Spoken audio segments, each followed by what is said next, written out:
Hello friends, welcome to Yashodeep IAS Academy's official YouTube channel. Myself Vaishali आणि आज आपण सुरू करणार आहे प्राण्यांचे वर्गीकरण. प्राण्यांचे वर्गीकरण करताना पारंपरिक पद्धतीने आपण वर्गीकरण करण्याचे काही क्रायटेरियाज आहे. त्यातले क्रायटेरिया प्रथम बघूया. प्राण्यांचे वर्गीकरण करताना सगळ्यात महत्त्वाचा पॉइंट लक्षात घेतलेला आहे की प्राण्यांना पाठीचा कणा आहे किंवा नाही. ज्या प्राण्यांना पाठीचा कणा नाही त्यांना इनव्हर्टिब्रेट्स किंवा असमपृष्ठरज्जू प्राणी असे म्हणतात. असमपृष्ठरज्जू.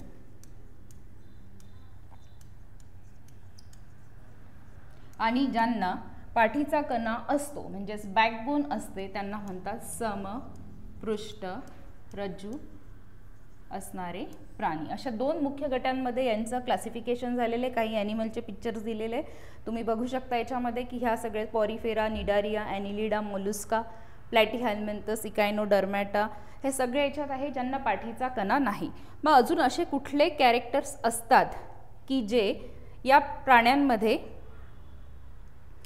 आहे तर ते आपण काही अजून आहेत फरक समपृष्ठरज्जू आणि असमपृष्ठरज्जूमध्ये ते बघूया.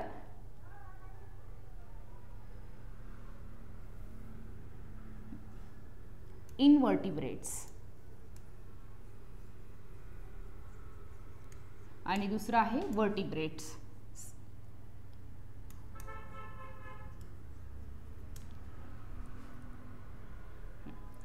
पाठीचा कणा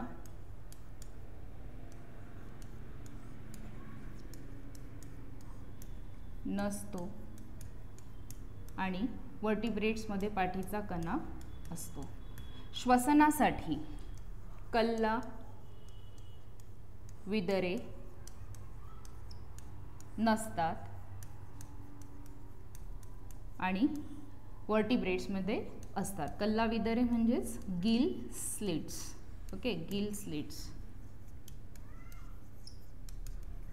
तिसरा महत्त्वाचा पॉइंट आहे जर मज्जारज्जू म्हणजेच नर्व कॉर्ड असेल तर या प्राण्यांमध्ये पुढे असतो. जनरली मज्जारज्जू हा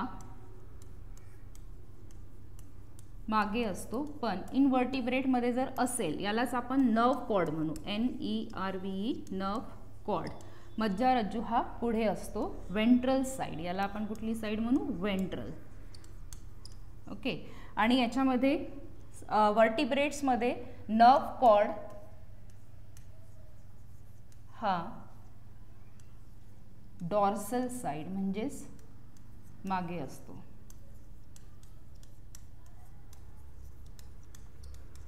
आणि चौथा महत्त्वाचा पॉइंट आहे हार्ट जर असेल इनव्हर्टिब्रेटमध्ये जर हृदय असेल तर ते मागच्या बाजूला असते. हार्ट मागे म्हणजेच डॉर्सल साइडला असते आणि यांच्यामध्ये हार्ट असतं तर हार्ट जे आहे ते वेंट्रल साइडला म्हणजेच पुढे. आता सगळ्यात महत्त्वाचे पॉइंट आपण इनव्हर्टिब्रेट्सचे बघू. पाठीचा कणा नसतो, बॅकबोन नसते, कल्ला विदरे म्हणजेच गिल स्लिट्स नसतात. श्वसनासाठी गिल स्लिट्सचा उपयोग हा श्वसनासाठी आहे. मज्जारज्जू नर्व कॉर्ड पुढे असतो म्हणजेच व्हेंट्रल साइडला असतो. हार्ट असेल इफ प्रेझेंट, प्रत्येकच इनव्हर्टिब्रेटमध्ये हार्ट असतं असं नाही पण असेल तर तो मागच्या साईडला असतो. आणि इथे पाठीचा कणा असतो, कल्ला विदरे असतात किंवा याच्यामध्ये लंग्सद्वारा म्हणजे फुफ्फुसांच्या द्वारे सुद्धा श्वसन होतं. नर्व कॉर्ड हा मागे असतो मज्जारज्जू आणि हार्ट हे पुढे असतं. हार्ट पुढे, नर्व कॉर्ड मागे, हार्ट मागे आणि नर्व कॉर्ड पुढे असे लक्षात ठेवलं तरी चालेल. आता याच्यासोबतच फक्त हेच नाही तर याच्यामध्ये अजूनही काही पॉइंट्स आहे. तर ते पॉइंट्स कुठले तर आपण बघू की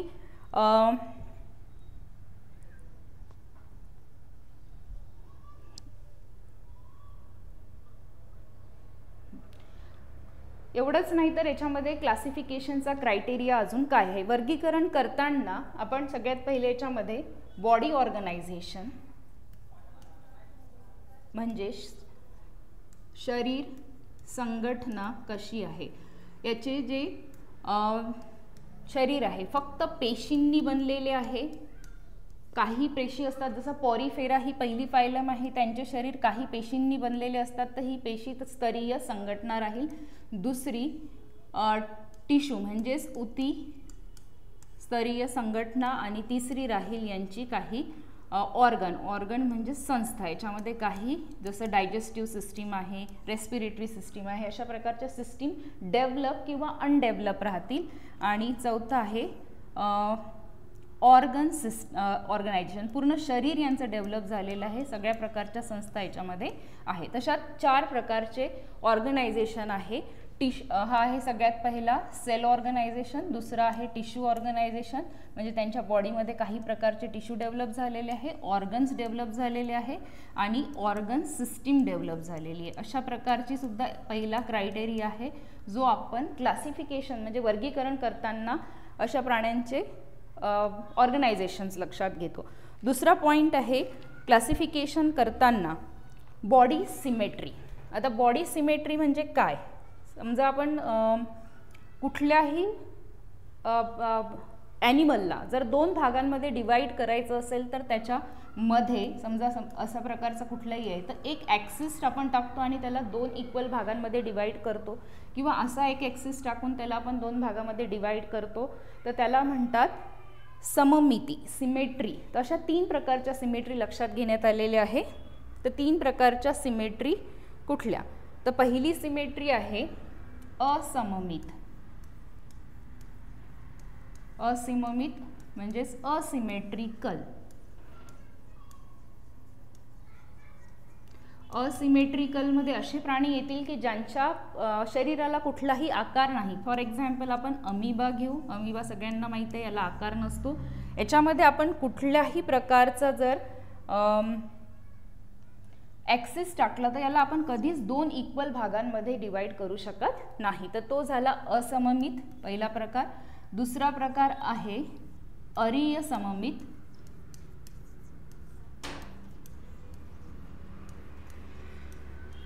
म्हणजेच रेडियल सिमेट्री. दुसरा भाग आहे रेडियल सिमेट्री. तर रेडियल सिमेट्रीमध्ये असे प्राणी येतात ज्यांच्या शरीराचा आकार हा गोलाकार असतो. For example starfish. तारामासा सगळ्यांना माहीत आहे.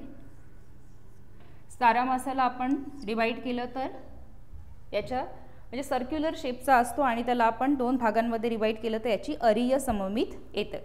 पण ॲक्सिस हा सेंटरमधून जायला पाहिजे. कुठूनही जर टाकला तर 2 इक्वल भागांमध्ये हा डिवाईड होतो. तिसरी सिमेट्री आहे बायलॅटरल.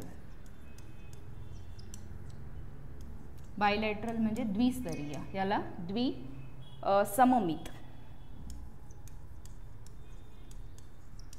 द्विसममित म्हणजे काय? जसं ह्युमन बॉडी आहे, ह्युमन बॉडीचा जर एकच ॲक्सिस आपण टाकला तर त्या ह्युमन बॉडीला आपण 2 इक्वल भागामध्ये डिवाईड करू शकतो. ते आहे बायलॅटरल. अशा 3 प्रकारच्या याच्यामध्ये सिमेट्रीज दिलेल्या आहे. पहिली आहे असममित म्हणजेच असिमेट्रिकल, दुसरी आहे अरीय रेडियल आणि तिसरी आहे द्विस्तरीय बायलॅटरल. तिसरा याच्यातला पॉईंट आहे याच्यामध्ये किती लेयर्स आहे. समजा त्यांच्या स्किनच्या त्वचेच्या किती लेयर असेल तर 2 प्रकारच्या लेयर आहे, डिप्लोब्लास्टिक आणि ट्रिप्लोब्लास्टिक. हा सुद्धा एक महत्त्वाचा पॉईंट. आपण जेव्हा क्लासिफिकेशन करतो तेव्हा डिप्लोब्लास्टिक द्विस्तरीय यांची जी स्किन असते किंवा यांची आवरण असते ते द्विस्तरीय डिप्लोब्लास्टिक किंवा ट्रिप्लोब्लास्टिक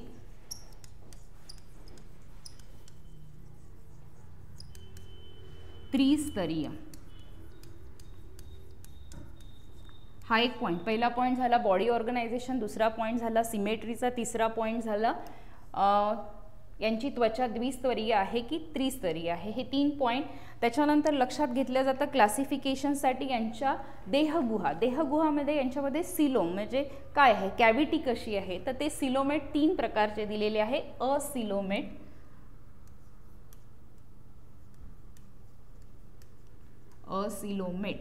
आता असिलोमेट हे पोरिफेरा, निडारिया आणि प्लॅटीहेल्मिंथसमध्ये येतात, ज्याच्यामध्ये कुठल्याही प्रकारची देहगुहा नसते. ते आपण जेव्हा फायलम्स बघू, संघ बघू, तेव्हा याला एक्सप्लेन करू आपण असिलोमेट. दुसरा आहे युसिलोमेट. युसिलोमेट याच्यामध्ये खरी देहगुहा असते. ॲनिलिडा नंतरच्या जितक्याही फायलम्स आहेत त्याच्या सगळ्यामध्ये ही देहगुहा असते, त्याला म्हणतात युसिलोमेट. आणि एस्केलमेंथ अशी एक फायलम आहे ज्याच्यामध्ये भास होतो की देहगुहा आहे पण नाही, तर त्याला म्हणतात सुडोसिलोमेट. सुडोसिलोमेट. तर ही ॲस्कॅरिसमध्ये असते. ही ॲनिलिडाच्या नंतरच्या सगळ्या फायलम आणि पहिल्या 3 फायलम याच्यामध्ये असिलोमेट. असिलोमेट, युसिलोमेट आणि सुडोसिलोमेट अशा 3 प्रकारच्या देहगुहा याच्यामध्ये लक्षात घेतल्या जातात. आणि जेव्हा क्लासिफिकेशन वर्गीकरण करतात तेव्हा हे पॉईंट लक्षात घेतात. असिलोमेट त्याच्यामध्ये सिलोम आहे, देहगुहा आहे, नाही आहे. युसिलोमेटमध्ये देहगुहा आहे, ॲनिलिडाच्या नंतरचे फायलम. आणि सुडोसिलोमेट एस्केलमेंथ ही फक्त एकच फायलम आहे ज्याच्यामध्ये देहगुहा आहे असं वाटतं पण नाही आहे. बॉडी सेगमेंटेशन नंतरचा पॉईंट आहे. Body segmentation. सेगमेंटेशन तुम्ही अर्थवर्मला बघितलं असेल. अर्थवर्मच्या बॉडीवर असे खंड असतात, खंडीभवन झालेलं असतं. किंवा कॉक्रोच हेड, ट्रंक आणि लेग्स म्हणजे 3 भागामध्ये विभागलं जातं. पण काही प्राण्यांमध्ये ते बॉडी सेगमेंटेशन नसतं, खंडीभवन झालेलं नसतं.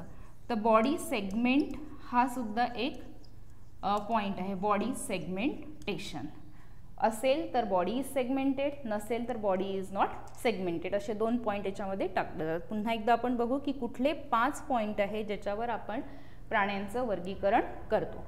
पहिला आहे बॉडी ऑर्गनायझेशन.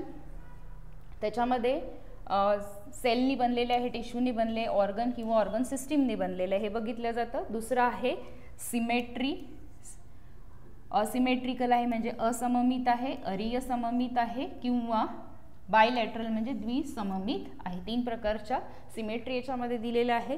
नंतर आहे देहगुहा याच्यामध्ये कशी आहे. Acoelomate, eucoelomate and pseudocoelomate. त्वचा यांची कशी बनलेली आहे, द्विस्तरीय आहे की त्रिस्तरीय आहे, याच्या हा सुद्धा एक महत्त्वाचा पॉईंट आहे. आणि नंतर सगळ्यात शेवटचा आहे बॉडी सेगमेंटेशन. खंडीभूत झालेली आहे की नाही, त्यांची बॉडींचं पार्ट्स आहेत का किंवा याच्यावर कुठले असे सेगमेंट्स आहे का जसे अर्थवर्मवर असतात. तर हे झालं आपण काही पॉईंट्स बघितले ज्याच्याद्वारे ॲनिमल्सचं क्लासिफिकेशन केलेलं जातं. तर आपण सगळ्यात पहिले आता सुरुवात करूया इनव्हर्टिब्रेट्सच्या पहिल्या फायलमपासून. याच्यामध्ये 10 फायलम आहे ॲनिमल किंगडममध्ये. इनव्हर्टिब्रेट्समध्ये पहिल्या 10 फायलम आहे प्रोटोझोआ, पॉरिफेरा, सिलेंटेरेटा, याचं नाव दुसरं आहे निडारिया, प्लॅटीहेल्मिंथस, नेमॅटोहेल्मिंथस, ॲनिलिडा, ऑर्थोपोडा, मोलुस्का, इकायनोडर्मॅटा. याला आता आपल्याला लक्षात ठेवण्यासारखं म्हणजे हे नावं तुम्हाला पाठच करावं लागेल. नावं थोडेसे हार्ड आहेत, डिफिकल्ट आहेत लक्षात ठेवायला, पण ते लक्षात ठेवायचे आहे. तर ह्या फायलम आपण एक एक करून बघणार आहे. नंतर आहे वर्टिब्रेट्स. वर्टिब्रेट्समध्ये पुन्हा 3 डिव्हिजन आहे, युरोकॉर्डेटा, सेफेलोकॉर्डेटा आणि त्याच्यानंतर क्लासेस आहे कॉर्डेटाचे. तर ते नंतर बघू. सगळ्यात पहिले आपण सुरू करू पॉरिफेरापासून. पॉरिफेरा फायलम.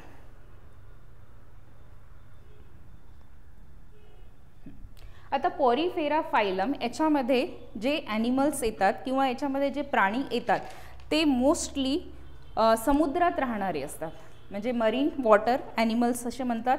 हे स्पंजसारखे दिसणारे ॲनिमल्स असतात. स्पंजसारखे यांच्या शरीरावर असंख्य छिद्रे असतात. आता ही ॲनिमल्स जी आहे ती समुद्रात राहतात, समुद्रातल्या खडकाला असे चिपकून असतात आणि यांचे शरीर जे आहे असे असंख्य छिद्रे असणारे असतात. तसे 2 प्रकारचे छिद्रे आहे यांना, ऑस्टिया आणि ऑस्क्युलम. ऑस्क्युलम हे एकच छिद्र असतं, ऑस्टिया हे खूप सारे छिद्र असतात. ऑस्टिया आणि वरती एक लार्ज ओपनिंग असतं त्याला म्हणतात ऑस्क्युलम. ऑस्क्युलम आणि याला किंवा स्पंजेस सुद्धा म्हणतात. या ॲनिमलला स्पॉन्जेस स्पॉन्जचं काय काम असतं की मतलब स्पॉन्ज कसा असतो, ज्याच्यामध्ये खूप सारं पाणी असं येतं आणि आपण त्याला दाबलं तर बाहेर निघून जातं. आणि याही ॲनिमलमध्ये तसंच आहे, कारण याच्यावर असंख्य छिद्रे आहेत. सूक्ष्म छिद्रांना आपण ऑस्टिया तर मोठ्या छिद्रांना ऑस्क्युला असे म्हणतात. आता सिमेट्री कशी आहे, तर सिमेट्री आहे असममित. याला आपण असममित याला आपण दोन भागांमध्ये विभाजित करू शकत नाही. असममित आहे, खाऱ्या पाण्यात राहतात. सेल्युलर ऑर्गनायझेशन आहे, म्हणजे हे काही सेलनी बनलेले असतात. इवन त्याचे सेल उतीमध्ये सुद्धा ट्रान्सफर झालेले नाही. तर यांच्यामध्ये आहे पेशीस्तरीय संघटन. पेशीस्तरीय संघटन. तिसरं आहे शरीरातील पोकळीला स्पॉन्जोलिसिस असे म्हणतात. त्यांच्या शरीरात खूप सारी पोकळी असते, स्पॉन्जोलिसिस. शरीरातील पोकळीला आपण स्पॉन्जोलिसिस म्हणू. त्याच्यानंतर अलैंगिक प्रजनन हे बर्डिंग पद्धतीने होतं, मुकुलायन. मुकुलायन म्हणजे काय, याच बॉडीवर जर यांना असा छोटासा बर्ड आला तर हा मुकुल म्हणतात किंवा याला बर्ड म्हणतात. अलैंगिक तरीकेने याचं प्रजनन होते आणि हा बर्ड मग पॅरेंटपासून वेगळा होतो आणि नवीन स्पंज किंवा जोही ॲनिमल आहे तशा प्रकारे त्याचं प्रजनन होते. अलैंगिक प्रजनन मुकुलायन म्हणजेच बडिंग याने होते. अलैंगिक प्रजनन बडिंग. बडिंगला शब्द आहे मुकुलायन. बडिंग ईस्टमध्ये पण सुद्धा होतं, आपण बघितलेलं आहे. मोस्टली हे प्राणी एकाच जागेवर राहतात, हालचाल करत नाही. यांना कुठल्याच प्रकारची हालचाल नसते, मुवमेंट नसते. आणि रिजनरेशन सुद्धा होतं. रिजनरेशनचा अर्थ काय आहे, जर हा प्राणी ब्रेक झाला, दोन तुकड्यांमध्ये जर याचं काही विभाजन झालं काही कारणास्तव, तर प्रत्येक पार्ट नवीन ॲनिमलमध्ये डेव्हलप होतो, तर त्याला आपण म्हणतो रिजनरेशन. याचे उदाहरण आहे सायकॉन,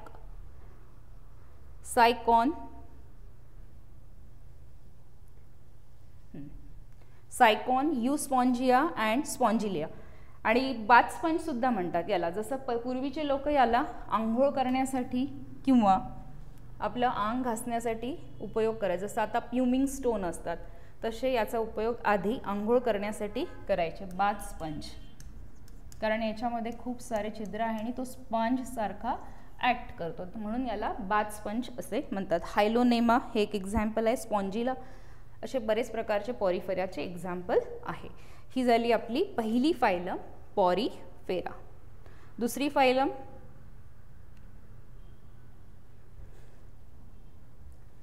संघनिडारिया. याचंच दुसरं नाव आहे सिलेंटरेटा. याचं नाव आहे सिलेंटरेटा, कारण आता आपण जो पॉईंट बघितला होता युसिलोमेट, सुडोसिलोमेट आणि असिलोमेट, तर आता याच्यामध्ये ही बॉडी कॅव्हिटी सुरू झाली, तर याचं दुसरं नाव आहे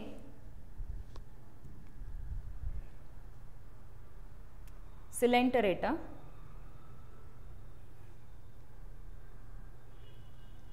निडारिया किंवा सिलेंटरेटा. ओके, बॉडी सिलोम, याच्या स्पेलिंगमध्ये सिलोम हा शब्द येईल, म्हणजे देह गुहा आहे. आता याचे कॅरेक्टर्स काय आहे, याच्या सगळ्यात महत्त्वाचं कॅरेक्टर आहे की हा समुद्रात सापडणारा प्राणी आहे. हा कॉलनी करून म्हणजे राहतो. बरेचसे प्राणी एकत्र राहतात, त्याला कॉलोनियल म्हणतात. आणि काही जे प्राणी आहे या संघातले ते एकटे राहतात, त्याला सॉलिटरी म्हणतात. याची जी सिमेट्री आहे ती आहे अरीय, म्हणजे रॅडियल सममिती. मोस्टली याच्यातले जे प्राणी असतात ते आकाराने गोलाकार असतात, म्हणून याच्यामध्ये रेडियल. काही नसतात पण. द्विस्तरीय दुसरा महत्त्वाचा पॉइंट आहे की यांची जी बॉडी आहे ती द्विस्तरीय, डिप्लोब्लास्टिक. अगुहायुक्त, असिलोमेट. असिलोमेट म्हणजेच अगुहायुक्त.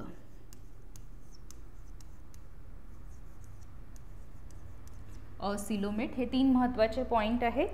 नंतर आता हा याच्यातला महत्त्वाचा एक्झाम्पल आहे सिलेंटरेटामधला हायड्रा. हायड्रा एक अतिशय महत्त्वाचं एक्झाम्पल आहे यातलं. तर हायड्रा हा अशा प्रकारचा दिसणारा अगदी मायक्रोस्कोपिक प्राणी आहे. तर याला अशा प्रकारचे टेंटॅकल्स असतात. यांना टेंटॅकल्स दिसतो हा झाडासारखा पण आहे प्राणी, टेंटॅकल्स. आता हा टेंटॅकल्सचा उपयोग काय आहे? तर टेंटॅकल्सचा उपयोग आहे हा अन्न कॅप्चर करण्यासाठी. जसं आपल्याला हातपाय आहे तर हायड्राला टेंटॅकल्स आहे अन्न पकडण्यासाठी. किंवा मग याचा जर काही याला वाटत असेल की धोका आहे तर इथे याचे निडोब्लास्ट असतात आणि निडोब्लास्ट सेल दंश मारण्यासाठी उपयोग होतो. जर याच्या बाजूला कुठला भक्षक आला किंवा याला डिस्ट्रॉय करण्यासाठी दुसरा ॲनिमल आला तर हा निडोब्लास्ट याच्यातून एक हा टॉक्झिन म्हणजे पॉयझनस सबस्टन्स देतो आणि त्याच्यामुळेच याचं निडोब्लास्टिक सुद्धा म्हणतात याला. प्रजनन हे बडिंगने होते, अलैंगिक प्रजनन. याच्यात दुसरे एक्झाम्पल आपण बघू. तसं हायड्राचं अजून आहे की याच्यावर एक प्रश्न आलेला आहे. ग्राफ्टिंग झालेलं आहे. ग्राफ्टिंग म्हणजे काय? याची कलम करण्यात आलेली आहे. दुसऱ्या हायड्राचा याच्यावर प्रयोग करून ग्राफ्टिंगचा प्रयोग याच्यावर झालेला आहे. हायड्रावर ग्राफ्टिंग म्हणजेच कलम करणे. तर हायड्रा हा कशाला बिलॉंग करतो? हा जातो संघ निडारिया म्हणजे सिलेंटरेटा ज्याच्यावर ग्राफ्टिंगचा प्रयोग झालेला आहे. याच्यामध्ये कोरल्स पण येतात. सी कोरल सगळ्यांनाच माहिती आहे की जी कोरल जे असतात ऑर्नामेंट म्हणून यूज होतात. C coral, okay. कोरल आणि फायसेलिया, जेलीफिश, ओबोलिया हे सगळे याचे उदाहरणं आहेत. सिलेंटरेटाचे एक्झाम्पल आहे. याच्यामध्ये अजून त्याचे विभाग झालेले आहे. Cubozoa, scyphozoa, anthozoa and hydrozoa. याच्यामध्ये वेगवेगळे box jelly, moon jelly, sea anemone, फायलेसिया असे बरेच सारे एक्झाम्पल आहे. फायलेसियाला पोर्तुगीज मॅन ऑफ वॉर सुद्धा म्हणतात. फायलेसिया is also known as Portuguese man of war. प्रश्न येतो याच्यावर. फायलेसिया is known as Portuguese man of war. Okay. हा आहे निडारियाचे काही example. Box jelly, moon jelly, sea anemone, फायलेसिया, corals. These are the example of Cnidaria. नंतरचा संघ आहे प्लॅटीहेल्मिंथस. प्लॅटीहेल्मिंथस नावावरून काय लक्षात येतं? प्लॅटीहेल्मिंथस. प्लॅटी म्हणजे फ्लॅट, हेल्मिंथ मीन्स वर्म. याला आपण डिवाइड करू. प्लॅटी म्हणजे फ्लॅट, चपटे, आणि हेल्मिंथ मीन्स वर्म्स. वर्म्स म्हणजेच जंत किंवा कृमी. वर्म्स म्हणजे कृमी, फ्लॅट मीन्स चपटे. तर याचं नाव काय आहे? चपटे कृमी. आता चपटे कृमी बरेच धोकादायक असतात. ह्युमन बिंगमध्ये बरेच सारे रोग याच्यामुळे होतात प्लॅटीहेल्मिंथसमध्ये.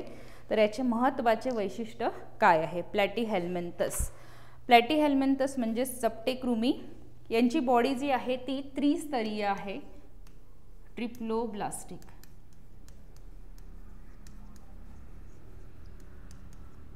त्रिस्तरीय.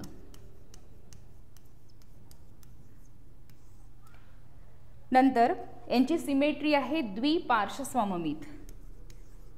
द्विसममित म्हणजेच बायलॅटरल.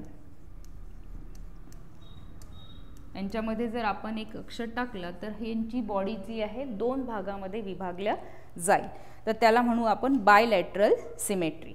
आता सगळ्यात महत्त्वाचा पॉईंट याच्यामध्ये आहे की हे एंडोपॅरासाइट्स आहे. अंतपरजीवी. परजीवी, अंतपरजीवी. याच्यामध्ये दोन प्रकार आहे, अंतपरजीवी, बाह्य परजीवी. अंतपरजीवी म्हणजे दुसऱ्या कुठल्या प्राण्यांच्या शरीरात राहून त्यांच्यापासून पोषण घेणे म्हणजेच अंतपरजीवी. याला आपण म्हणू एंडोपॅरासाइट. एंडोपॅरासाइट. पॅरासाइट हे नेहमी होस्ट बॉडीला म्हणजे ज्याच्या बॉडीमध्ये ते राहतात त्या बॉडीला धोकादायक असतात, काही रोग निर्माण करतात. यांची बॉडी जी असतात मुखचूसके, माउथ हे सकर सारखे असतात. मुख चूसके. आता एंडोपॅरासाइट आहे तर ते काय करणार? दुसऱ्यांच्या बॉडीमधून शोषण करणार. त्याच्यामुळे त्यांचे मुख आहे ते सकरसारखे असतात. डायजेस्टिव्ह सिस्टीम जी आहे ही अपूर्ण आहे. म्हणजे आता या बघा, पहिला जो झाला आपला पॉरिफेरा, निडारिया आणि तिसरा आहे प्लॅटीहेल्मिंथस. पचन संस्था चालू झालेली आहे पण पचन संस्था ही अपूर्ण आहे. याच्यावरही आधी प्रश्न येऊन गेलेला आहे की कुठल्या फायलममध्ये अपूर्ण पचन संस्था आहे. पचन संस्था स्टार्ट झालेली आहे पण ती कशी आहे, पूर्ण डेव्हलप नाही. पचन संस्था ही अपूर्ण आहे. अलैंगिक प्रजनन आहे, रिजनरेशन आहे. लैंगिक प्रजनन सुद्धा आहे. लैंगिक म्हणजे जर ॲनिमल हे वेगवेगळे असेल नर आणि मादा तर लैंगिक प्रजनन काही आहे यातले. अलैंगिक प्रजनन हे बडिंगनी आणि काही प्राणी जे आहे ते हर्मॅफ्रोडाईट म्हणजेच उभयलिंगी असतात. उभयलिंगीचा अर्थ आहे की नर आणि मादा हे दोन्हीही एकच ॲनिमल असतात, एकच प्राणी असतात. त्याला आपण उभयलिंगी किंवा हर्मॅफ्रोडाईट असे म्हणू. तर हे आहे काही प्लॅटीहेल्मिंथस. प्लॅटीहेल्मिंथस मीन्स फ्लॅट, हेल्मिंथ मीन्स वर्म, कृमी. ट्रिप्लोब्लास्टिक त्रिस्तरीय याची लेयर आहे. नंतर आहे द्विसममित अंतपरजीवी, एंडोपॅरासाइट, मुखचूसके. पचन संस्था ही अपूर्ण आहे. लैंगिक प्रजनन, अलैंगिक प्रजनन आणि काही जे असतात ते उभयलिंगी असतात, हर्मॅफ्रोडाईट याला म्हणू आपण. याचे काही उदाहरणं आपण बघू. सगळ्यात महत्त्वाचं उदाहरण आहे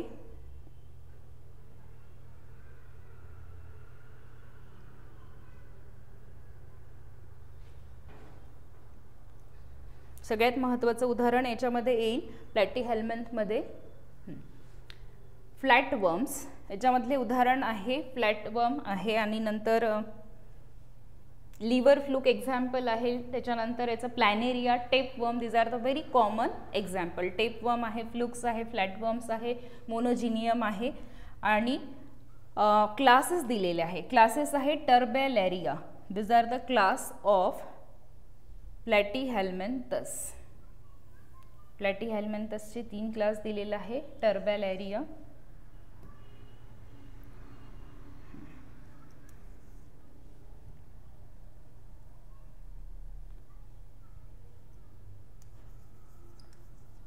टर्बेलेरिया. दुसरा आहे ट्रिमॅटोडा आणि तिसरा आहे सिस्टोडा. हे तसे बरेच क्लासेस आहे पण सगळ्यात कॉमन क्लास आपण घेतलेला आहे टर्बेलेरिया, नंतर आहे ट्रिमॅटोडा आणि तिसरा आहे सिस्टोडा. हे क्लासेस आहे प्लॅटीहेल्मिंथसचे आणि एक्झाम्पल आहे लिव्हर फ्लूक, टेपवर्म, प्लॅनेरिया. प्लॅनेरियाचं वैशिष्ट्य आहे की प्लॅनेरिया जेव्हा आपण रिजनरेशन आहे, प्लॅनेरियाचे कितीही पीस झाले म्हणजे तो कापला तरी गेला तर प्रत्येक पीस हा न्यू प्लॅनेरिया म्हणून ग्रो होतो, त्याला म्हणतो आपण रिजनरेशन, पुनरुत्पादन. नंतरचा आपला संघ आहे नेमॅटोडा. नेमॅटोडाचंच दुसरं नाव आहे एस्केलमेंथ. एस्केलमेंथ म्हणजेच गोल कृमी. एस्केलमेंथ म्हणजेच गोल कृमी. नेमॅटोडा, नेमॅटोडाचं दुसरं नाव आहे एस्केलहेल्मिंथ. हेल्मिंथ मीन्स आधीच सांगितलं तुम्हाला, hel means worm, askel means round. Round worms म्हणजेच गोल कृमी. आता हे 3 जे फायलम आहे, पहिला आपण फायलम बघितला प्लॅटीहेल्मिंथ, दुसरा आहे एस्केलमेंथ आणि तिसरा आहे ॲनिलिडा. 3ही फायलम हे वर्म्सचे आहेत, कृमींचे आहेत. ओके, तर याचे वैशिष्ट्य काय आहेत? तर वैशिष्ट्य याचे आहेत, सगळ्यात पहिला जो हे लांब बारीक आणि यांची बॉडी जी आहे गोलाकार असते. हे आहेत लांब बारीक आणि जी यांचं शरीर आहे ते सिलेंड्रिकल. सिलेंड्रिकल म्हणजेच गोलाकार, म्हणून याला गोलकृमी असे म्हणतात. दुसरा महत्त्वाचा पॉइंट आहे नेमॅटोडामध्ये की याच्यामध्ये नर आणि मादा हे वेगवेगळे असतात. युनिसेक्शुअल, नर आणि मादा प्राणी वेगवेगळे असतात, मेल अँड फिमेल.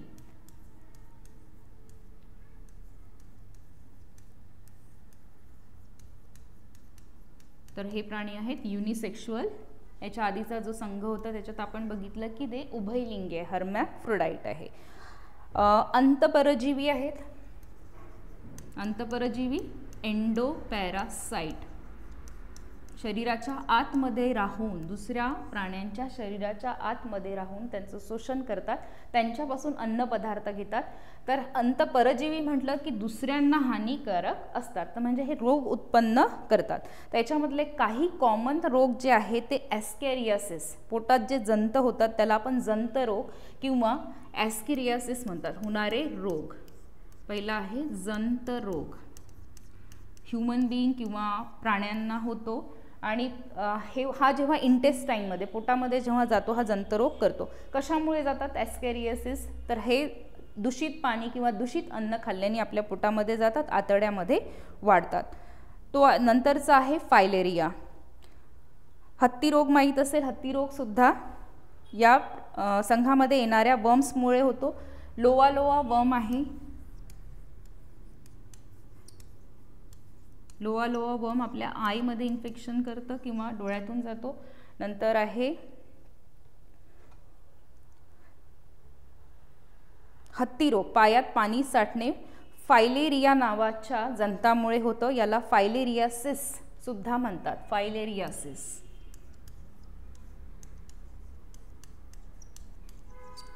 फायलेरियासिस, हत्ती पाय.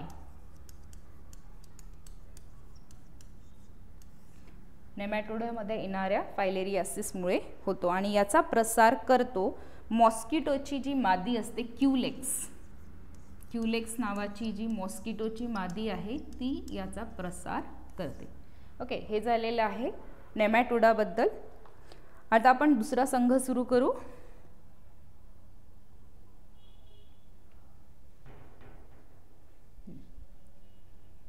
नेमॅटोडाचे उदाहरणं इथे दिलेले आहे, बॉम्ब्स दिलेले आहे, पिनवर्म, हुकवर्म, ॲस्कॅरियासिस.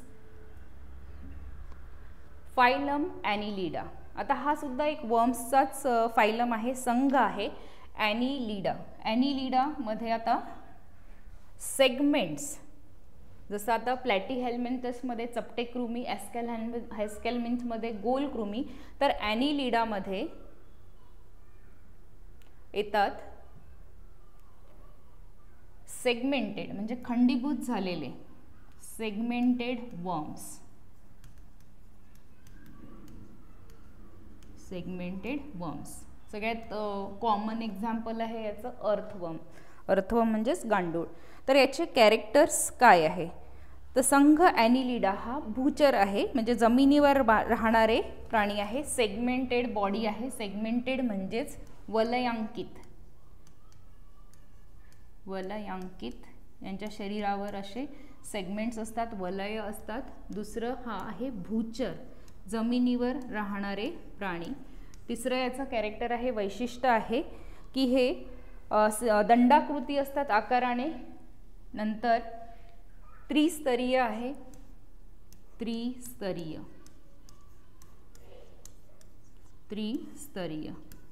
चौथा आहे सिलोमेट, देहगुहा असतात, देहगुहा युक्त.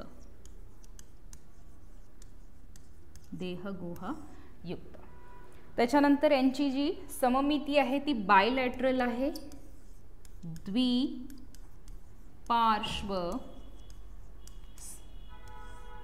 द्विपार्श्व सममित, बायलॅटरल. ओके. नंतर याचे उदाहरण आपण बघू. हार्ट जर असते, याचं हृदय जर आहे तर हे पाठीमागे आहे आणि याची जी डायजेस्टिव्ह सिस्टीम आहे, हार्ट असेल, काही प्राण्यांमध्ये डेव्हलप नसेल तर हा पाठीमागे आहे. इनव्हर्टिब्रेट्समध्ये आपण सांगितलं आहे की पाठीमागे असते. आणि डायजेस्टिव्ह सिस्टीम जी आहे ती डेव्हलप व्हायला सुरुवात झालेली आहे.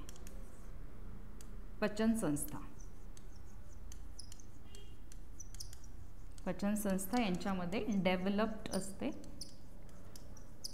ओके, हे काही महत्त्वाचे वैशिष्ट्य झालेले आहे. आणि याच्यामध्ये एक्सक्रिशनसाठी नेफ्रेडिया असतात. नेफ्रेडिया इन द किडनी, जसं नेफ्रॉन असतो ना, तर नेफ्रेडिया हा एक्सक्रिशन, उत्सर्जनासाठी. तर हे काही ॲनिलिडाचे महत्त्वाचे वैशिष्ट्य आहे. काही प्राणी याचे लैंगिक प्रजनन करतात तर काही उभयलिंगी असतात. उदाहरण आपण याचे बघू.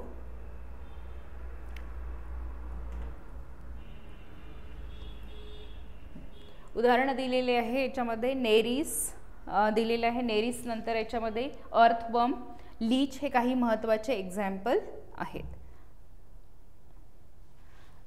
नंतरचा संघ बघू आपण. ॲनिलिडाचे क्लासेस दिलेले आहे. ॲनिलिडाचे 3 महत्त्वाचे क्लासेस आहे. ऑलिगोकायटा, याच्यावर प्रश्न येतात म्हणून आपण हे क्लासेस काढलेले आहे. जे 3 महत्त्वाचे क्लासेस. ऑलिगोकायटा,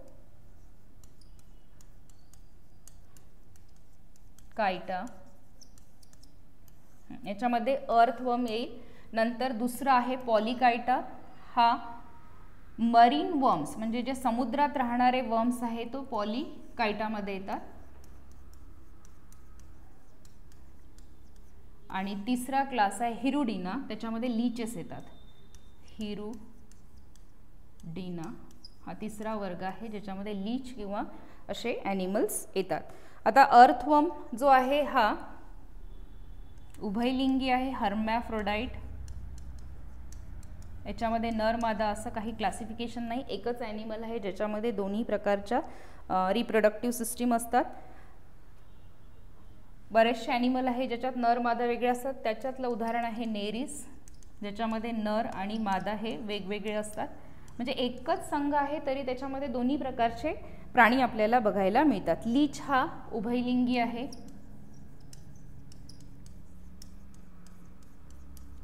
ओके, तर अशा प्रकारच्या ह्या ॲनिमल्स आहे.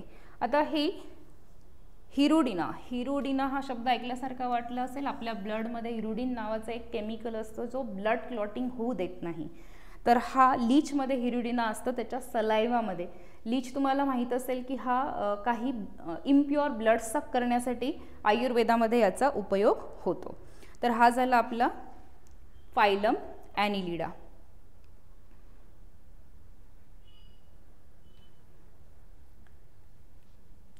मोलुस्का नंतरचा संघ आहे मोलुस्का. आता मोलुस्का म्हणजे काय, तर मोलुस्का याला लक्षात ठेवायचं ज्याची बॉडी सॉफ्ट असते, अगदी जेलीसारखी सॉफ्ट. तर सॉफ्ट बॉडीचे जे ॲनिमल्स आहे त्यांना आपण म्हणतो मोलुस्का. Soft body. गोगलगाय सगळ्यांना माहिती आहे, ऑक्टोपस माहिती आहे. अशा प्रकारचे जे प्राणी आहेत ते येतात मोलुस्कामध्ये.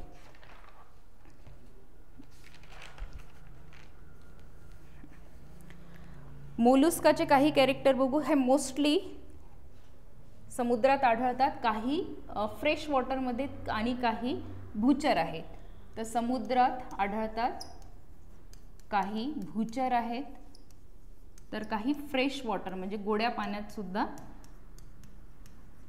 आढळतात. म्हणजे 3ही ठिकाणी याचा हॅबिटेट आहे मोलुस्का ॲनिमल्सचे. आता याचं कॅरेक्टर असं आहे की ट्रिप्लोब्लास्टिक, त्रिस्तरीय आहे आणि देहगुहायुक्त आहे. त्रिस्तरीय नंतर देहगुहायुक्त.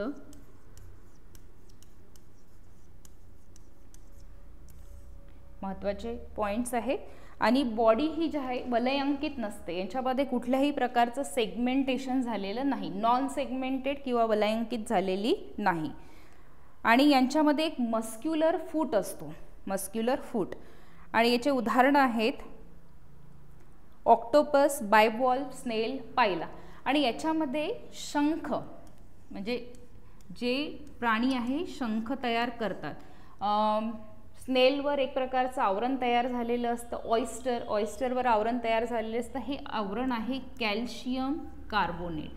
हे सॉफ्ट असतात, स्वतःला प्रोटेक्ट करण्यासाठी, संरक्षित करण्यासाठी एक आवरण स्वतःच्या भोवती तयार करतात आणि त्याला आपण शंख किंवा शिंपले, शंख शिंपले हे प्राणी आहेत आणि ते येतात मोलुस्का या संघामध्ये. आणि हे बनलेलं असतं कॅल्शियम कार्बोनेटनी.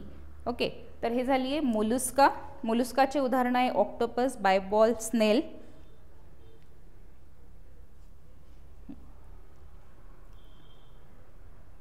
स्क्विड सुद्धा याच्यामध्ये येतो, स्क्विड, जायंट स्क्विड. ओके, हा ॲनिमल सुद्धा मोलुस्कामध्ये येतो.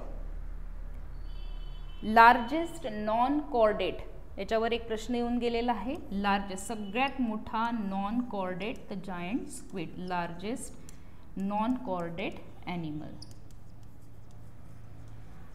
स्क्विड. ओके, आणि हा प्राणी जनरली हायबरनेशन आणि ॲस्टिवेशनमध्ये जातात. हायबरनेशन म्हणजे शीतकालामध्ये आणि उष्माकाल, जेव्हा त्यांना कोल्ड ब्लडेड असल्यामुळे यांचे टेम्परेचर जे असतात, बॉडी टेम्परेचर मेंटेन करू शकत नाही, तर हायबरनेशन आणि ॲस्टिवेशनमध्ये हे जातात. शिंपले, ऑयस्टर, नंतर शंख म्हणजे स्मुझेल, अशा प्रकारचे ॲनिमल्स या मोलुस्का संघामध्ये येतात. मोलुस्काचे ॲनिमल्स. नंतरचा संघ आहे ऑर्थोपोडा.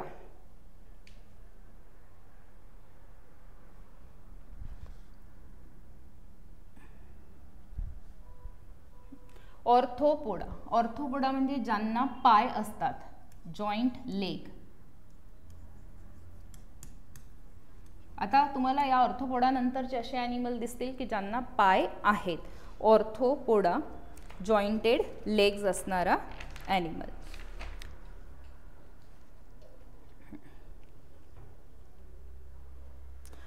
ऑर्थोपोडा यांची बॉडी सेगमेंटेड असते, हेड, ट्रंक आणि बॉडी अशा प्रकारचे याचे कॅरेक्टर आहे. जॉईंटेड लेग हा सगळ्यात महत्त्वाचा कॅरेक्टर आहे. त्रिस्तरीय आणि त्रिस्तरीय देहगुहायुक्त,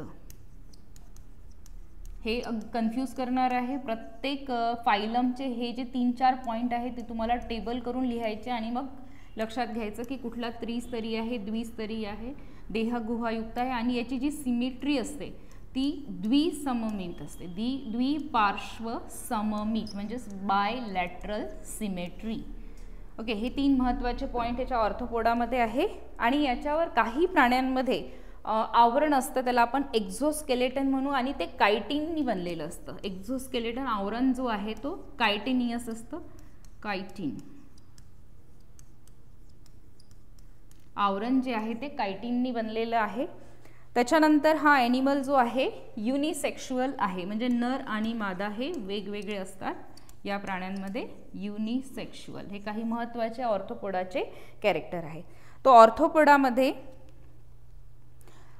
ॲनिमल्स येतात क्रॅब, स्पायडर, स्कॉर्पियन, मिलिपेड, सेंटिपेड. मिलिपेड, सेंटिपेड पैसा जो असतात, गोम, ज्यांना खूप सारे पाय असतात, का पायांच्या पेयर्स ज्या असतात 100,000 पर्यंत जातात.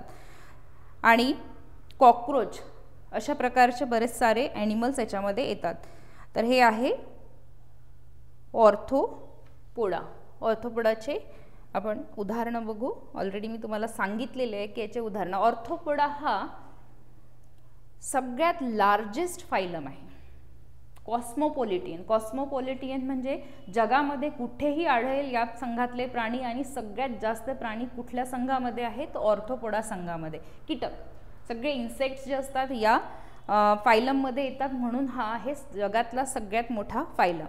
आणि लार्जेस्ट, सेकंड लार्जेस्ट आहे मोलुस्का, जो आपण याच्या आधी बघितलेला आहे. सेकंड लार्जेस्ट जो संघ आहे तो आहे मोलुस्का.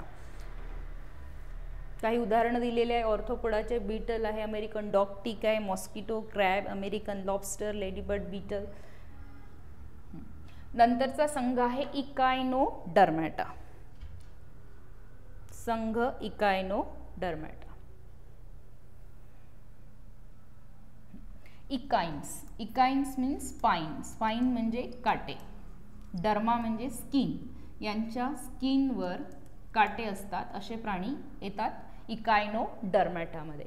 आणि हे स्पाइन और काटे कशाने बनलेले असतात? Calcium carbonate. हेही कवच जे आहे कॅल्शियम कार्बोनेट. जसं तारा मासा आहे, फिश आहे, याच्यामध्ये सी ऑर्चिन आहे, सी कुकुंबर आहे, हे जे प्राणी आहेत यांच्या शरीरावर इकाइन्स असतात, म्हणून यांना इकायनोडर्मॅटा म्हणतात. समुद्रात सापडणारे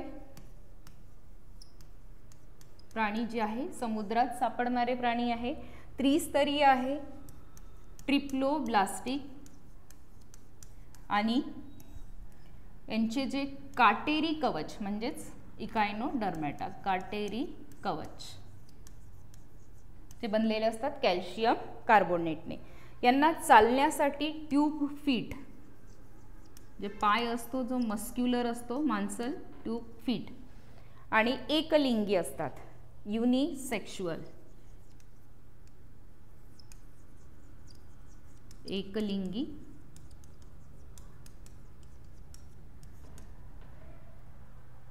रिजनरेशन होऊ शकतं. रिजनरेशनचा अर्थ सांगितला आहे की समजा एखादा प्राणी आहे, जसं starfish is the one of the common example. इकायनोडर्मॅटाचं सगळ्यात कॉमन एक्झाम्पल आहे स्टारफिश. याचा जर एखादा आर्म ब्रेक झाला तर हा पुन्हा रिजनरेट होऊ शकतो, पुन्हा हा ग्रो होऊ शकतो. मग त्यालाच म्हणतात आपण पुनरुत्पादन किंवा रिजनरेशन. तर याचे एक्झाम्पल बघू आपण. इकायनोडर्मॅटा,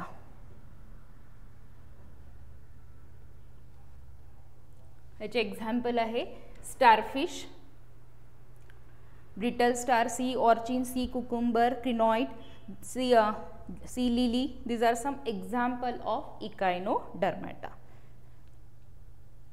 सगळ्यात शेवटचा फायलम आहे हेमिकॉर्डेटा. तर हेमिकॉर्डेटा हा कनेक्टिंग लिंक आहे कॉर्डेट आणि नॉन कॉर्डेट. म्हणजे याच्यामध्ये आता बॅकबोनची सुरुवात झालेली आहे. याच्या स्टार्टिंगच्या स्टेजमध्ये जेव्हा हा एम्ब्रिओ असतो तेव्हा याच्यामध्ये कुठेतरी स्पायनल कॉर्ड प्रेझेंट असतो, नंतर तो डिसअपियर होतो, म्हणून याला हेमिकॉर्डेटा.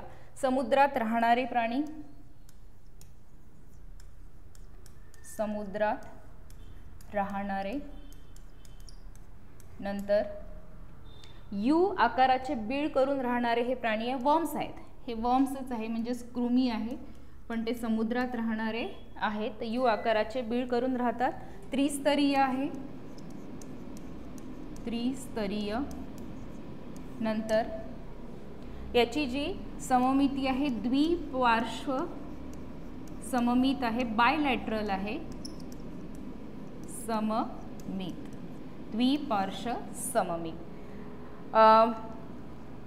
पृष्ठरज्जू आहे फक्त हा भ्रूण अवस्थेत आहे. जो नोटोकॉर्ड आहे किंवा स्पायनल कॉर्ड आहे हा फक्त भ्रूण अवस्थेत आढळतो, नंतर तो जातो, म्हणूनच तो हेमिकॉर्डेटा म्हटला जातो, भ्रूण अवस्थेत. यांची जी रक्ताभिसरण आहे ही क्लोज्ड आहे. क्लोज्ड रक्ताभिसरण संस्था जी आहे ती क्लोज्ड आहे. रक्ताभिसरण संस्था दोन प्रकारच्या असतात. रक्ताभिसरण क्लोज्ड आहे.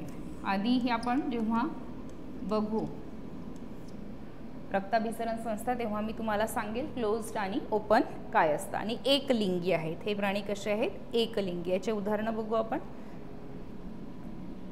हेमिकॉर्डेटाचं उदाहरण आहे saccoglossus, balanoglossus. These are some common example of hemichordata. तर ह्या झाल्या आपल्या 10 फायलम. तर फायलममध्ये आपण एक हेमिकॉर्डेटाचं उदाहरण आहे बेलेनोग्लॉसिस. याच्यामध्ये प्रोबोसिस असतो. प्रोबोसिस हा अन्न घेण्यासाठी उपयोग होतो. कॉलर आणि ट्रंक. बेलेनोग्लॉसिस हे महत्त्वाचं उदाहरण आहे.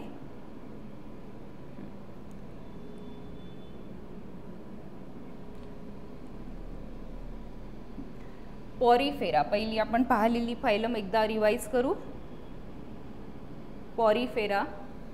पॉरीफेरावर असंख्य छिद्र असतात. त्या छिद्रांना ऑस्टिया, ऑस्क्युलम म्हणतो आपण. स्पंज सारखे असतात. ओके. दुसरा आहे निडारिया. याच्यामध्ये सिलोम असतात, हायड्रा असे आपण उदाहरण बघितलेले आहे. नंतर आहे प्लॅटीहेल्मिंथस, फ्लॅटवर्म्स, एस्केल्मेंथ, गोलकृमी, ऑर्थोपोडा ज्यांना पाय असतात. सगळे कीटक याच्यामध्ये येतात. ॲनिलिडा यांच्यावर सेगमेंट्स असतात. यांची बॉडी सेगमेंटेड असते. आणि नंतर आहे मोलुस्का. यांची बॉडी सॉफ्ट असते. ऑक्टोपस आणि गोगलगाय वगैरे सारखे एक्झाम्पल याच्यामध्ये येतात. हेमिकॉर्डेटा यांच्या भ्रूण अवस्थेमध्ये यांच्यामध्ये बॅकबोन असतो. अशा प्रकारचे आपण फायलम बघितलेले आहे. Porifera, cnidaria, platyhelminthes, aschelminthes, annelida, mollusca, arthropoda hemichordata. तसंच लक्षात ठेवायला थोडं डिफिकल्ट आहे, पण आपण रिव्हिजन घेतली तर आपल्याला सोपं जाईल. I hope you understood all the matter आपण जे आज लेक्चरमध्ये शिकलो. Thank you very much.